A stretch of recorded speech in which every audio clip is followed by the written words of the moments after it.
Vamos a abrir la Biblia, ¿sí?, en el libro de Efesios. Y el día de hoy no es continuación de la serie, este es un mensaje aparte, ¿ok? Y el día de hoy voy a hablar acerca de las finanzas. Tan, tan, tan. Nadie se vaya de aquí, nadie salga, ¿sí? Porque este es el mensaje más importante de finanzas que jamás vas a escuchar. Aquí comienza todo. Este es un bloque fundamental que afecta a tus finanzas en una manera que nunca pensaste, ¿sí? Y no estoy diciendo que es lo único, hay muchas cosas. De hecho puedes escuchar la conferencia, aunque esté en inglés, la puedes encontrar en nuestra página de Facebook, ahí está. Y hubo mucho material muy bueno, hasta cosas súper prácticas. Ashley enseñó cómo hacer $10,000 de nada a $10,000. Y te enseña, buenísimo su sistema, ¿sí? Entonces hay muchas cosas prácticas, ¿sí? Yo hablé acerca de cómo el efecto de la liga, ¿no? Que muchas personas avanzan y ganan los $10,000, como en ese ejemplo, y ¡pum!, y van de regreso a nada. Y siempre toda su vida pasan así de arriba y abajo, y tienen como un límite, ¿sí? Y después el doctor Matt habló acerca de cosas neurológicas y cómo hasta en métodos muy científicos, ¿verdad?, cómo el cuerpo, el subconsciente y todas estas cosas tienen tanto que ver. Entonces, muy buen material, muchas cosas desde lo más profundo hasta lo más práctico, ¿sí? Cosas que hasta mis hijas estaban tomando notas diciendo, yo voy a hacer eso. Le dije, hija, yo te ayudo con una caja vacía. Si ves la enseñanza vas a ver por qué una caja vacía le puede ayudar. Y de ahí comenzó, pero el día de hoy voy a hablarte de algo que es fundamental, ¿sí? Que tú puedes hacer todas esas cosas y si no tienes este bloque bien puesto, ¿sí?, vas a estar limitado, ¿sí? Porque como cristianos, como hijos de Dios, tenemos acceso a algo que el mundo no tiene acceso, ¿sí? Entonces, este es el problema de dinero que la mayoría de los cristianos tiene, y ese es el de la identidad, ¿sí? Es la identidad, es el problema número uno de las finanzas. Y por eso te digo, nadie pensaría que tiene que ver la identidad con mis finanzas. Entonces el día de hoy vamos a aprender qué tiene que ver la identidad con nuestras finanzas y cómo es el problema número uno de muchas personas. Específicamente, escúchame bien, creyentes, ¿sí?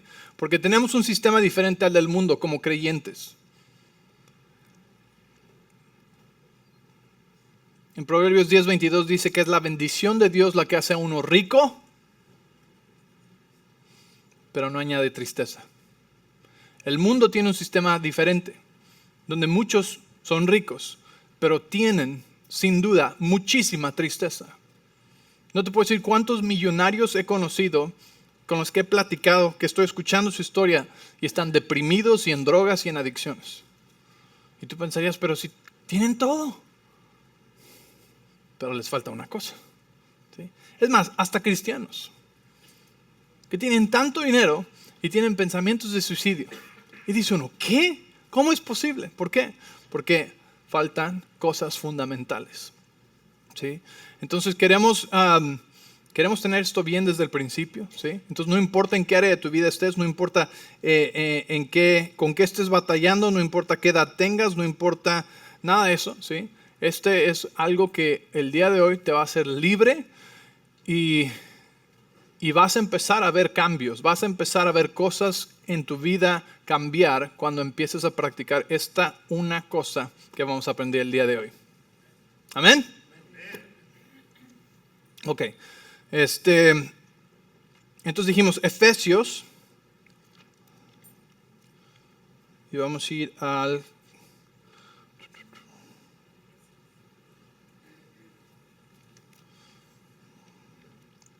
capítulo 1, perdón. Efesios 1.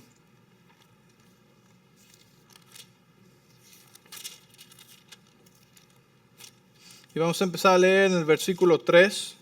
Y vamos a ver del 3 al 5. Efesios 1, 3 al 5. Dice, toda alabanza sea para Dios, el Padre de nuestro Señor Jesucristo, quien nos ha bendecido con toda clase de bendiciones espirituales en los lugares celestiales, porque estamos unidos a Cristo.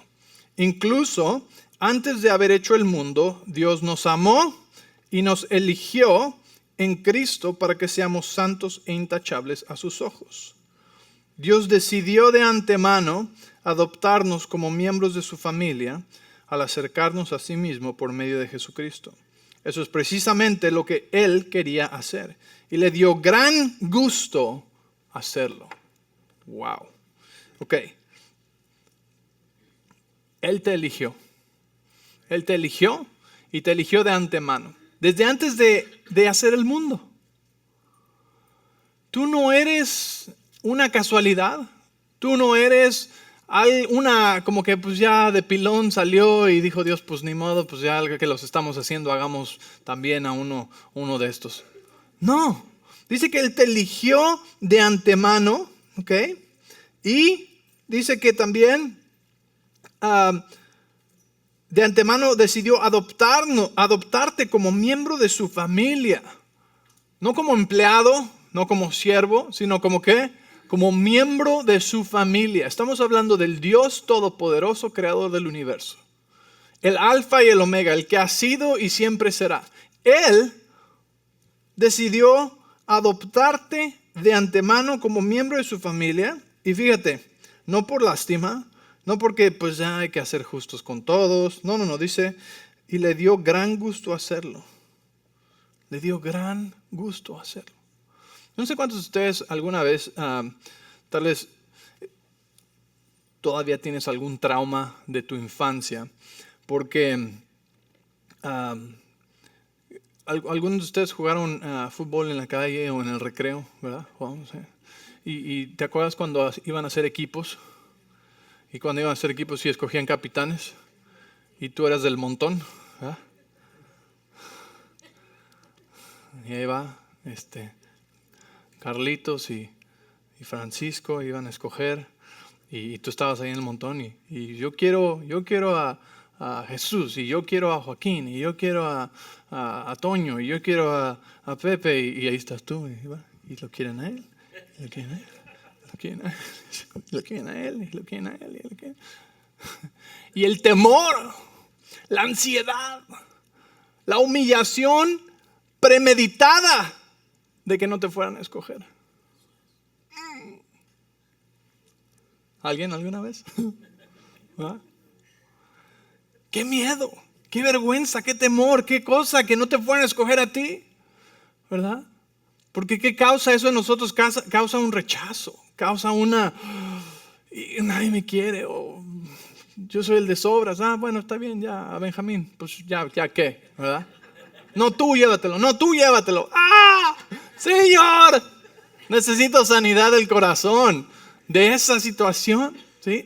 Pero lo maravilloso es que Dios no es así. Lo que verdaderamente importa, el Dios creador de todo el universo, Él te escogió desde antes de la creación, desde antes de Génesis, ¿sí? Desde antes de crear el mundo, Él te escogió a ti y de antemano decidió adoptarte a su familia. A su familia, no a su staff de siervos, a su familia, a su mesa. Wow. Y no solo eso, sino que le da gusto, le da placer, le causa gozo, le dio gran gusto hacerlo. Dile al lado, tú le causas gran gozo a Dios. Wow. Tú le causas gran gusto a Dios. Es una celebración, no como cuando te escogían al final, ¿no? Como que, bueno, pues ya que, a Él. No, es una celebración. Yes, me toca escogerlo a Él. Me toca escogerlo. Adela está en mi equipo. ¿Sí? ¿Sabías que le traes gran placer a Dios?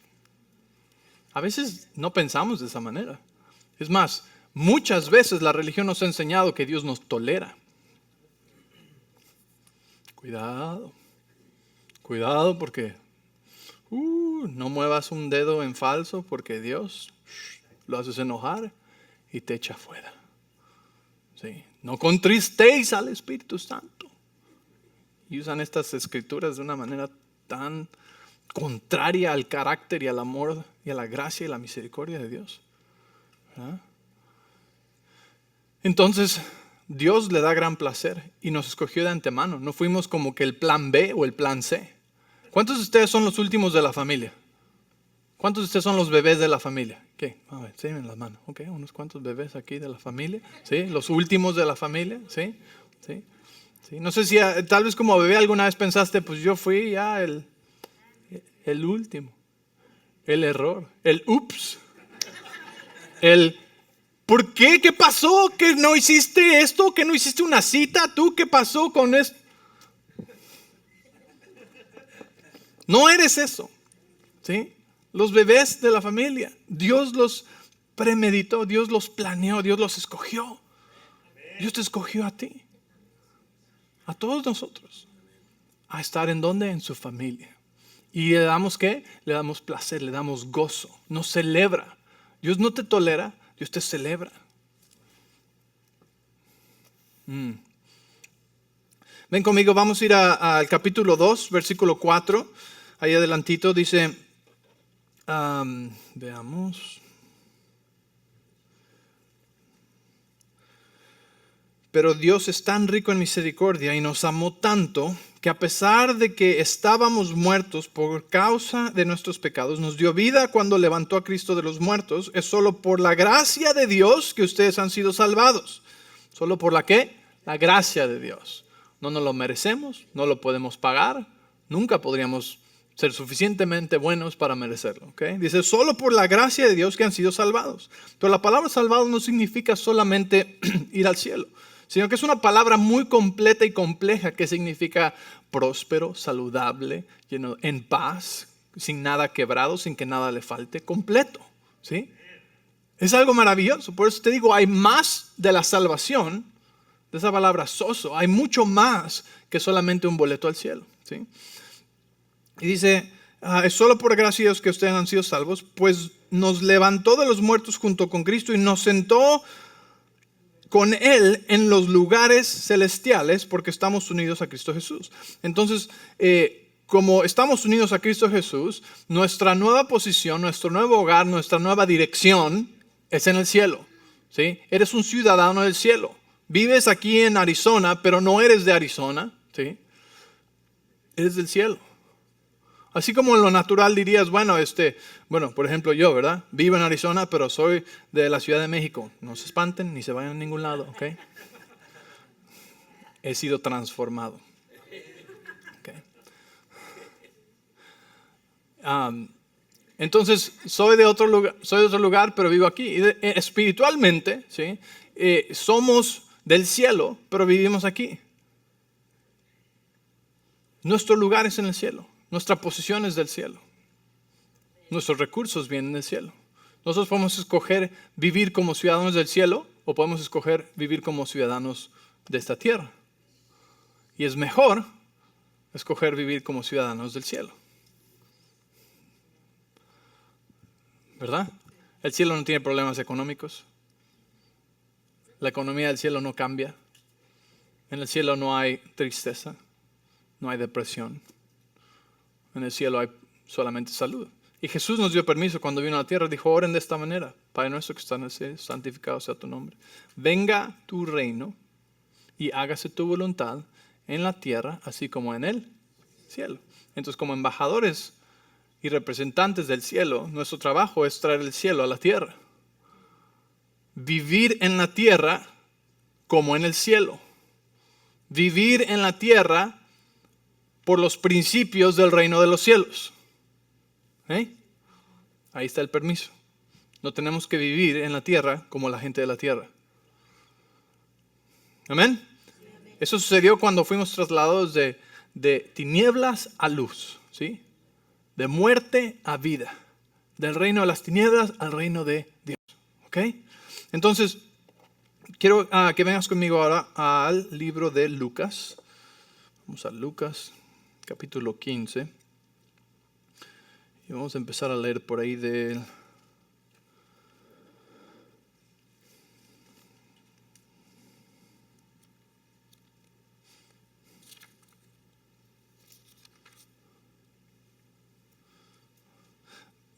antes de eso les voy a leer una escritura más en 1 de Pedro. capítulo 2, versículo 9. Dice, pero ustedes no son así, porque son un pueblo elegido. Es 1 Pedro 2:9. Dice, son un pueblo elegido, son sacerdotes del rey, son real sacerdocio, ¿sí? Real sacerdocio. Una nación santa, posesión exclusiva de Dios, y por eso pueden mostrar a otros la bondad de Dios, pues Él los ha llamado a salir de la oscuridad y entrar a su luz maravillosa. Entonces, la palabra nos dice también que somos real sacerdocio. Y el ser real sacerdocio habla de una dualidad. Y la dualidad es que somos realeza, pero que también somos sacerdotes. ¿Okay?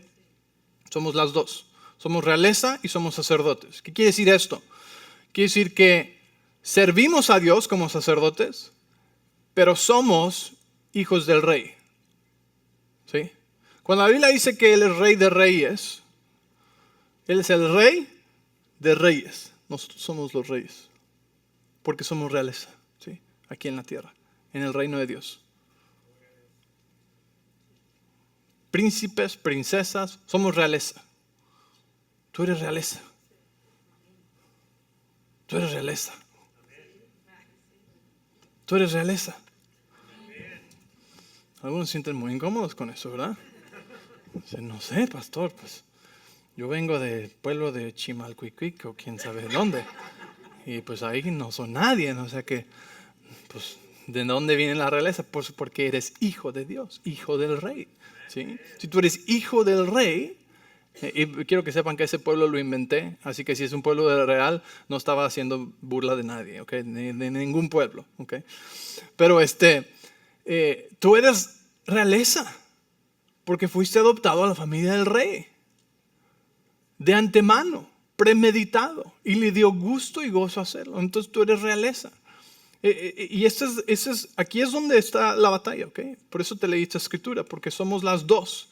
Y muchos por mucho tiempo han dicho, no, nosotros somos siervos de Dios. Y otros dicen, no, somos hijos, somos realeza. No, somos siervos. Eres las dos. Eres las dos. ¿Por qué? Porque como hijos de Dios, nuestro trabajo es trabajar en el reino de Dios. Jesús dijo, en los asuntos de mi Padre, ¿verdad? Porque era hijo, es hijo, pero estaba, ¿qué? Trabajando en los asuntos de su Padre. Le estaba sirviendo a su Padre. Nosotros servimos a nuestro Dios, pero nuestro Dios es nuestro Padre. ¿Sí? Él nos identificó de esa manera, porque Él quería que tuviéramos esa intimidad y esa cercanía y ese tipo de relación con Él. Pudo haber dicho, no, ustedes son siervos nada más. Y gloria a Dios, sería maravilloso. Pero dijo, no, quiero a un nivel más cercano. Familia. Hijos. Hijas. ¿Están conmigo? Entonces somos real sacerdocio, somos las dos. Fin a la discusión de qué somos. Somos las dos. Ahora, ¿cuál es más verdadera? ¿Cuál es más real? La realeza. ¿Por qué? Mi hija, por ejemplo, si alguien me dijera que mi hija es mi empleada, tiene la razón. Pero hay una realidad más alta, más poderosa, que es que ella es mi hija. ¿Verdad? ¿Sí me entiendes? ¿Cuál lleva más peso? El que es mi hija. El problema es que muchos se identifican solo como siervos de Dios porque no se pueden ver como hijos de Dios. Y ahí está la desconexión, que nos causa desconectarnos también de los recursos de nuestro papá. Porque es más fácil accesar los recursos de papá que los recursos del jefe.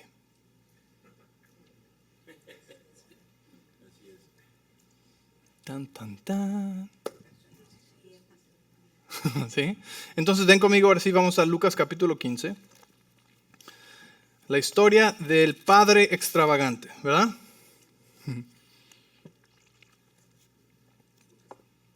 Dice, no, es la del hijo pródigo. Sí, pero hay más que decir acerca del padre extravagante que del hijo pródigo.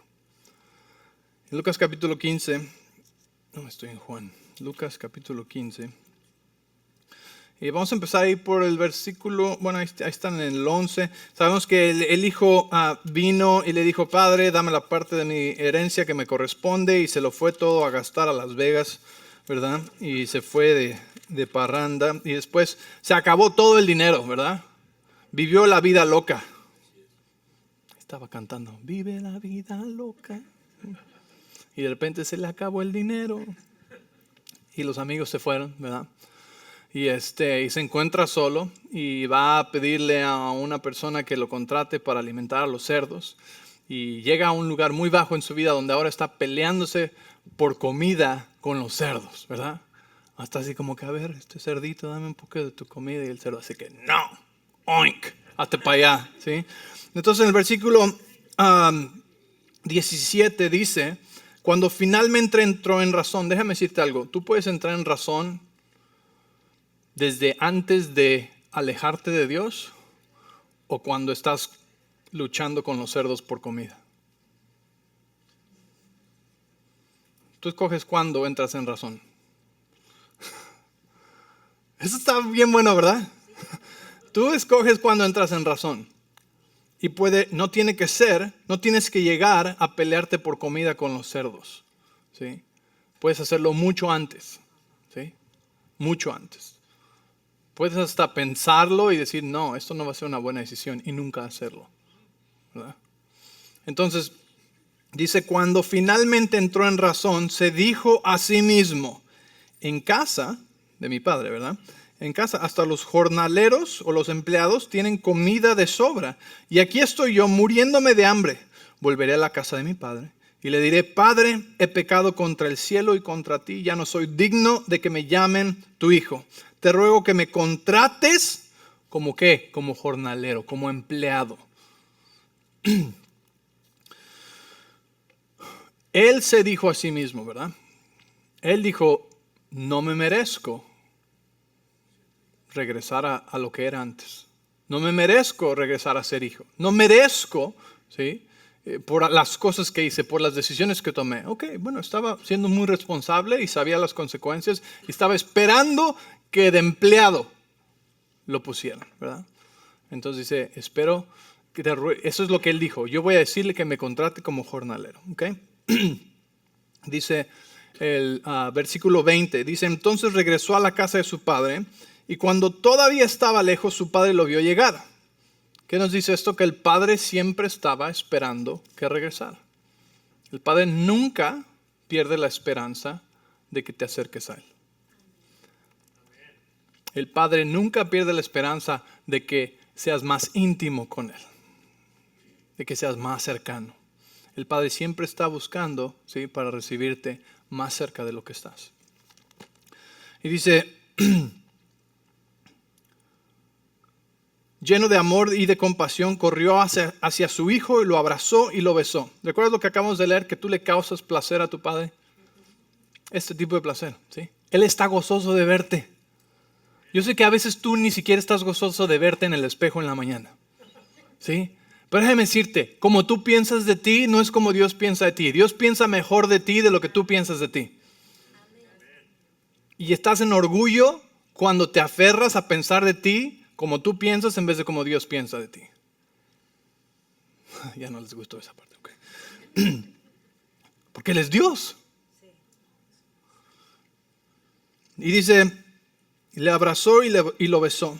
Y su hijo le dijo, empezó el discurso, ¿verdad? Ok, esto lo practiqué 100,000 veces. Padre, he pecado contra el cielo y contra ti, ya no soy digno de que me llamen tu hijo. Y dice, sin embargo, su padre dijo a los sirvientes. El hijo no pudo ni terminar lo que iba a decir, porque si te acuerdas había otra parte donde le iba a decir, ya no soy, nada más contrátame como uno de tus jornaleros, ¿verdad? Y ni llegó a esa parte y el padre ni siquiera entró en esa conversación con él. Él volteó a los siervos, o sea, el hijo vino, lo abrazó, lo besó y volteó a los siervos y les dijo a ellos, no me quedé. Rápido, traigan la mejor túnica que haya en la casa y vístanlo. Consigan un anillo para su dedo y sandalias para sus pies. ¿Verdad? Siguiente verso dice, hagamos barbacoa y tacos a pastor, tenemos que celebrar con un banquete. Porque este hijo mío estaba muerto y ahora ha vuelto a la vida. Estaba perdido y ahora ha sido encontrado. Entonces comenzó la fiesta. Paremos ahí. Entonces el padre, el corazón del padre, era restituirlo a su posición de hijo. O sea, quiero que pienses esto, porque muchas veces como padres podríamos pensar, no, pues está bien, que sea siervo, que se lo gane otra vez, ¿no? Si es que algún día lo vuelvo a restaurar a su lugar de hijo. Porque quiero que sepa, estamos hablando de aquí como un tipo de, esta casa la describe como un tipo de hacienda, ¿sí? Donde había muchos empleados y muchos jornaleros y había posiciones, ¿verdad? Estaba el padre y estaban los hijos y seguro tenía gerentes y diferentes manejadores de cosas y jornaleros, ¿verdad? Entonces el padre voltea a los siervos y les dice, no, este es mi hijo, ¿sí? Y lo vamos a restaurar a su lugar de hijo, tráiganle todo, ¿verdad? Porque huele a chivo, así que ahorita vamos a ponerle nueva ropa, anillos, sandalia, todo. Y ni siquiera consideró escuchar el resto de esta opción. No era opción para el padre, nunca fue opción mantenerlo como un empleado. Nunca. Pero el hijo no se sentía ¿qué? Digno de ser llamado hijo otra vez. Sabía que la había regado. Y el problema con muchos cristianos es que cuando vienen al Señor se quedan como jornaleros. Vienen al Señor, Padre, sé que la regué, sé que me aparté, sé que cometí errores y todo esto. Y el Padre quiere restaurarte, pero tú nunca subes a tu lugar de hijo. En tu mente y en tu corazón te quedas como solamente un siervo. ¿Por qué? Por el pecado del pasado que continúa condenándote, que continúa juzgándote, que continúa diciendo, es que tú la regaste, tú te apartaste, tú te alejaste, estuviste lejos mucho tiempo, le diste la espalda a Dios. Tú ya no eres digno de ser llamado hijo de Dios. Y entonces están en la casa y aunque el padre los besó, los abrazó, los recibió con brazos abiertos, aunque el padre hizo fiesta porque se arrepintieron, porque regresaron y los restauró y los quiere restaurar a hijos, ¿sí? Aquel se quita el anillo, estoy hablando de estos creyentes, ¿va? Se quitan el anillo, se quitan la túnica, se quitan las sandalias y actúan, ¿sí? Aunque están en la casa, actúan como siervos solamente y como jornaleros. Porque en su mente ellos dicen, yo no soy digno, no me merezco ser hijo de Dios, ser llamado hijo de Dios. Y ahí donde tenemos tantos creyentes que actúan como solamente siervos. ¿Están ahí? Entonces, ese es un lado, ¿sí? De aquellos que se mantienen como siervos. Aquí está el otro lado. Dice, mientras tanto, verso 25, el hijo mayor estaba trabajando en el campo. Cuando regresó, oyó el sonido de la música y el baile en la casa. Y preguntó a uno de los sirvientes qué pasaba. Y dijo, tu hermano ha vuelto. Le dijo, y tu padre mató el ternero engordado. Celebramos porque llegó a salvo. Y el hermano mayor se enojó y no quiso entrar. Su padre salió y le suplicó que entrara. Pero él respondió, todos estos años he trabajado para ti como un burro y nunca me negué a hacer nada de lo que me pediste. Y en todo ese tiempo no me diste ni un cabrito para festejar con mis amigos.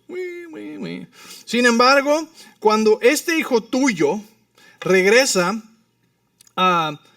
cuando este hijo tuyo regresa después de haber derrochado tu dinero en prostitutas, matas el ternero engordado para celebrar.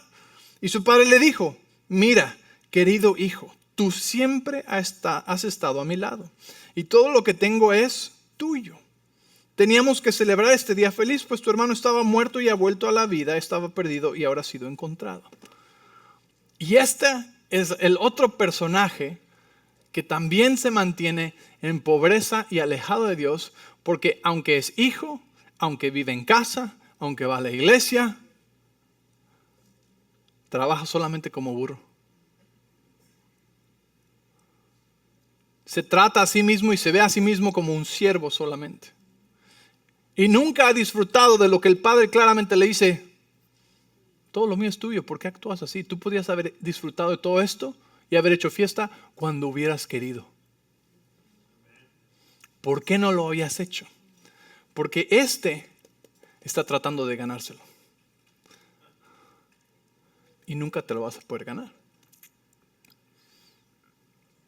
Tienes derecho a recibirlo, por el simple hecho de que eres hijo, pero no te lo puedes ganar. Entonces tienes uno que dice, ya no merezco ser llamado tu hijo. Y tienes otro que lleva viviendo todo el tiempo ahí, trabajando, tratando de ser el mejor, el más obediente, todo perfecto, ¿verdad? Y se lo quiere ganar y tampoco se lo puede ganar. Ya lo tenía. Y los dos no entendían que ya eran hijos y tenían acceso a todo eso. ¿Cuál eres tú?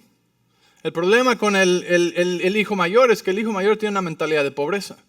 ¿Sí? Y la mentalidad de pobreza no se puede regocijar con las victorias de los demás. Porque la mentalidad de pobreza dice, no hay suficiente para todos nosotros. La mentalidad de pobreza dice, Dios lo bendijo a él, seguro ya no tiene para bendecirme a mí. Por eso no se puede regocijar con la bendición de otros. Porque piensa, si Dios le dio esa camionetota, pues ya no me puede dar a mí la camioneta que yo quería. Si Dios está bendiciendo a él en su ministerio, pues está quitándome de mi ministerio. Y es la mentalidad de este hijo, una mentalidad de pobreza que le estaba robando. Porque los recursos de Dios jamás han sido limitados. Dios tiene recursos ilimitados. O sea, Dios le dio la herencia a un burro y después el otro burro nunca disfrutó de nada, pero ahí estaba todo. Los recursos nunca estaban limitados. Los recursos siempre han sido ilimitados. Por eso la envidia en el reino de Dios no tiene sentido. Porque hay para todos. ¿Por qué las iglesias compiten? Como si hubiera una escasez de pecadores allá afuera. Como si hubiera una escasez de personas que necesitan a Jesús y el amor de Dios.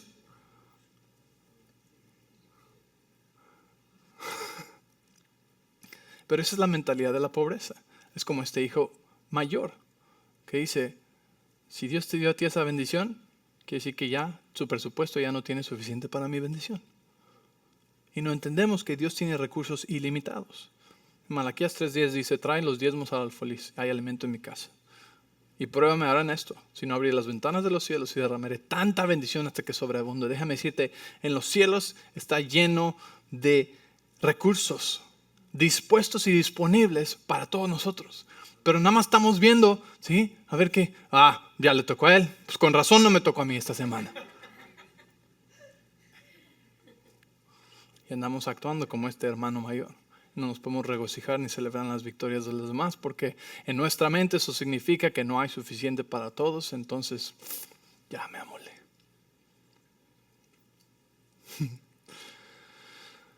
¿Cuándo puedo recibir mi anillo, mi túnica, mis sandalias, mi posición, mi identidad de hijo?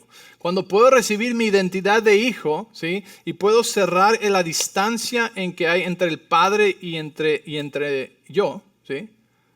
Cuando cierro esa distancia, ¿sí? Cierro el espacio donde el diablo entra con la escasez y con la pobreza en mi vida.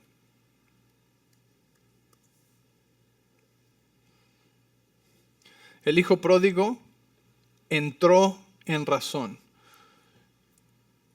y cerró la distancia que había entre el padre y él. Regresó a casa. ¿Sí? Pero el hijo mayor, aunque estaba en casa, su corazón y su mente estaba a distancia del padre. Y eso es a lo que me refiero con muchos creyentes que aunque están en casa, su corazón está distante del padre.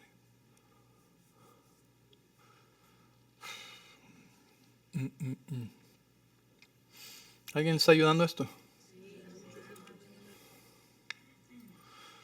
¿Cómo te ves en relación con el Padre Celestial? No con Jesús, no con el Espíritu Santo. Yo sé que es la Trinidad, son el 3 en 1, ¿sí?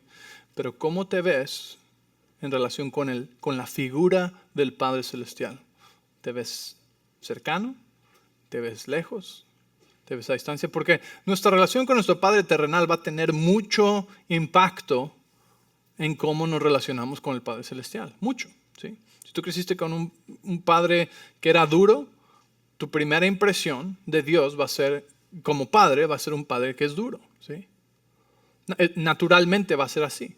Y de ahí empezamos a renovar nuestra mente, ¿sí?, a la verdadera identidad y carácter de Dios como Padre Celestial, que es un Padre bueno. Romanos 8:32 dice, si nos dio a su Hijo, ¿cómo no nos dará también todas las cosas? Dice, si nosotros siendo malos damos buenas dádivas a nuestros hijos, ¿cómo no el Padre Celestial nos dará aún mejores cosas? ¿Sí me entiendes? Está diciendo, si tú tratando y teniendo buena intención eres un buen padre, ¿cuánto más el Padre Celestial, ¿sí?, es mejor que tú? Pero tenemos heridas, tenemos, tal vez creciste sin un padre, no sabes ni cómo relacionarte con un padre. Tal vez tu padre siempre estuvo muy a distancia y te vas a ver alejado del Padre Celestial. Naturalmente es la primera instancia. Entonces necesitamos renovar nuestra mente y sanar nuestro corazón y acercarnos al Padre, porque el Padre que está, siempre dijimos que está viendo y buscando a que nos acerquemos más. No solamente que regresemos a casa, sino que nos sentemos junto a Él. Tal vez tú ya te ves en la casa del Padre, pero te ves como el hijo mayor, que está ahí nada más sirviendo, así viendo, no queriendo hacerlo enojar. Tal vez así era tu papá, ¿sí? Cuidado, no lo hagan enojar porque explota la bomba. Dios no es así. Dios quiere sanar tu imagen de un Padre Celestial. ¿Están ahí? Porque como pensamos del Padre Celestial va a afectar la manera en la que recibimos los recursos del Padre. ¿Cuántos alguna vez se han enojado con algún chamaquillo rico? Y dijeron, es el dinero de papá. Por envidia, ¿verdad? Porque quisiéramos ser el chamaquito rico que anda gastando el dinero de papá. Pero es la misma historia aquí. Porque Dios nos ha invitado a participar de sus recursos ilimitados. Y andamos como el hermano mayor tratando de ganarnos. O sea, tratando de ganarnos. Cuando tú te estás tratando de ganar algo de Dios, es como, eres como un hámster que está en esas cosas, en esas ruedas, ¿sí? Ya casi, sí, ya casi. Y se baja a ver. ¿Llegaste? No, súbete otra vez, más duro. Y se baja otra vez. Ya casi, yo creo que hay que darle otro rato. Más duro. Y no está yendo. Así es tratar de ganarse algo de Dios. Nunca va a ser suficiente. Nuestra justicia nunca va a ser suficiente. Isaías nos dice que nuestra justicia son como trapos sucios delante de Dios. Como trapos de inmundicia delante de Dios. Nuestra justicia nunca nos va a ganar nada de Dios. Solamente nuestra fe, a través de su gracia, que podemos accesar los recursos ilimitados del cielo. Dios ha puesto deseos en tu corazón, visión y sueños para que Él tenga el placer de cumplirlos. Dios quiere cumplirlos contigo. Dios quiere hacerlos contigo. Dios no es un Dios malo, un padre que te pone una zanahoria enfrente o no sé, lo que te guste, un taco o un cheesecake o algo así enfrente y que nunca lo puedes alcanzar. Dios no es así. Dios pone sueños y deseos en tu corazón para que Él tenga el placer de cumplirlos contigo. Así que hasta que no estemos en nuestro corazón y en nuestra creencia, no estemos lado a lado con el Padre, colaborando con Él y con sus recursos como hijo de papá, no vamos a poder experimentar ese fluir de recursos y esa abundancia que Dios quiere darnos. ¿Sí? Quiere hacer cosas con nosotros.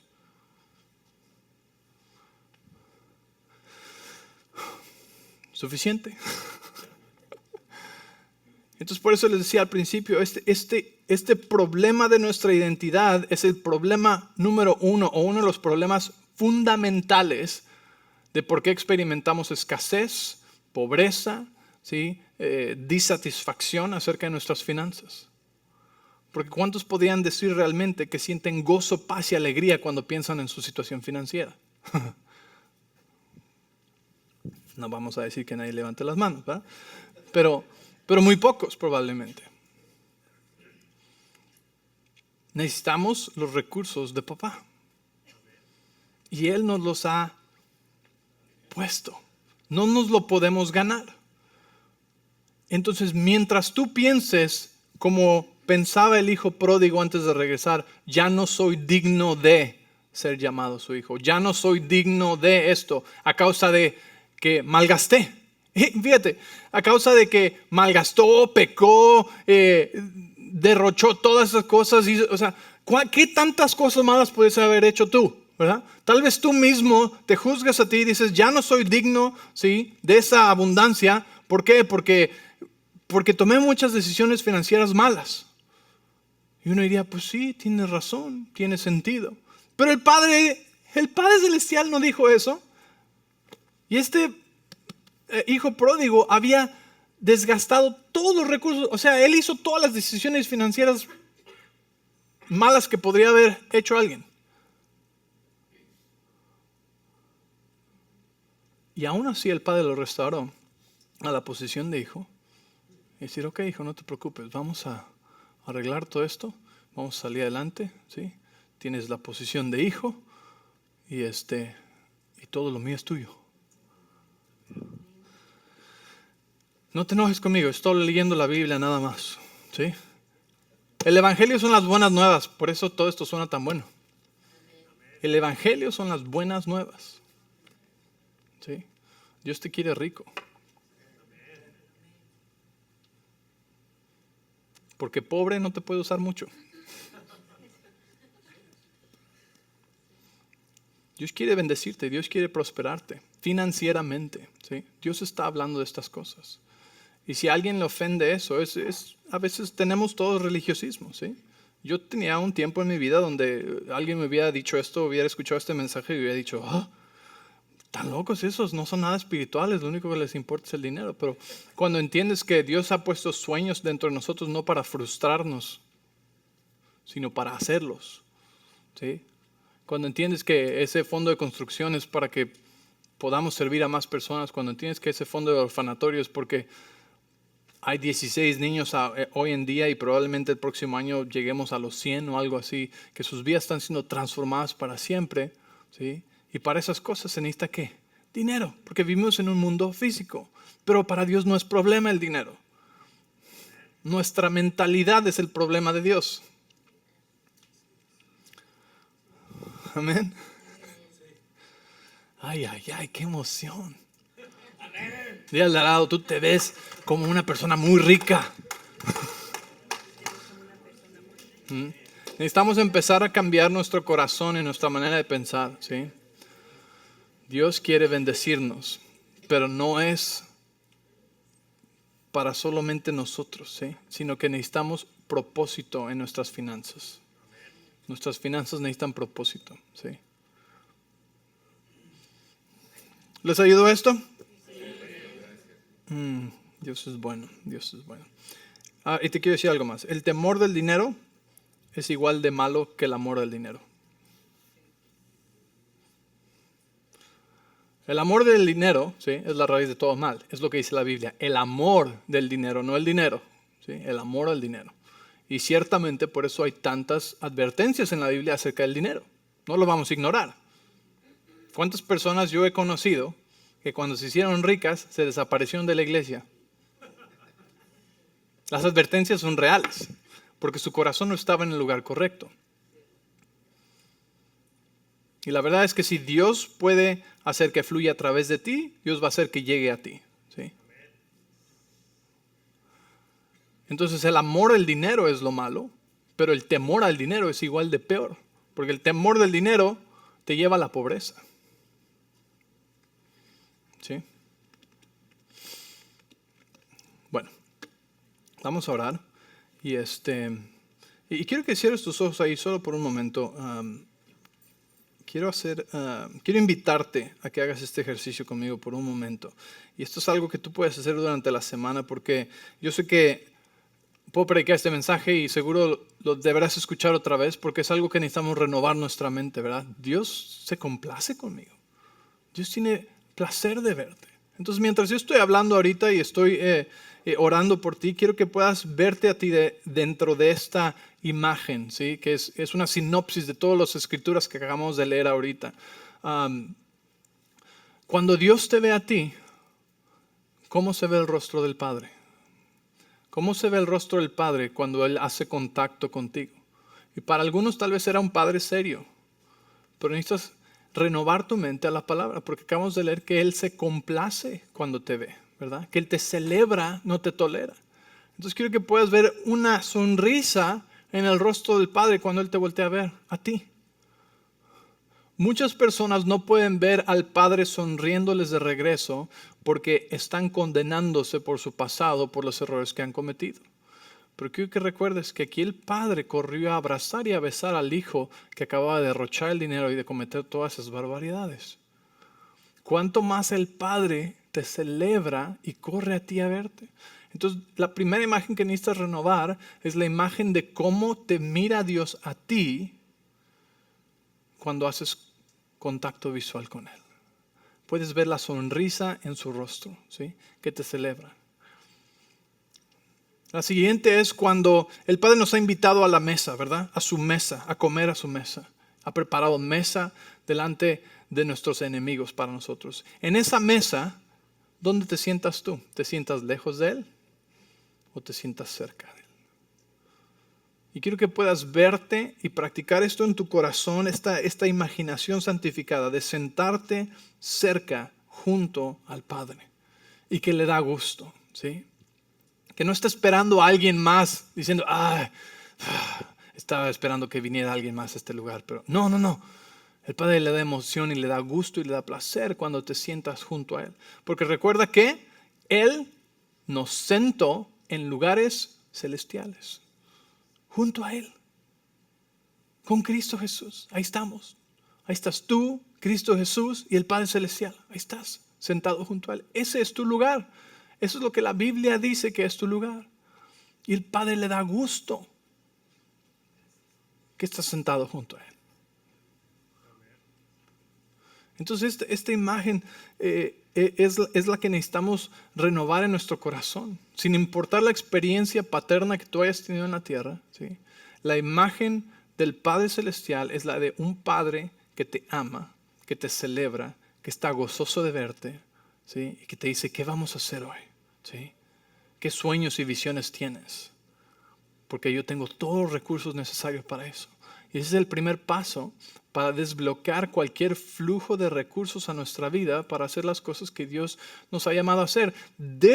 Comenzando desde crear nuestra propia familia, ¿sí? Porque no quiero que pienses que solamente Dios nos da recursos para las cosas de la iglesia. No. Dios da recursos para las cosas de tu vida, para tu familia, para tus hijos. Él quiere que tengas abundancia suficiente para dejar una herencia para 2 generaciones. Y cuando pienses en las finanzas, Dios no quiere que pienses en dolor o en luchas, sino que puedas pensar, tengo un Padre que es rico, que tiene recursos ilimitados. Ese es tu Padre.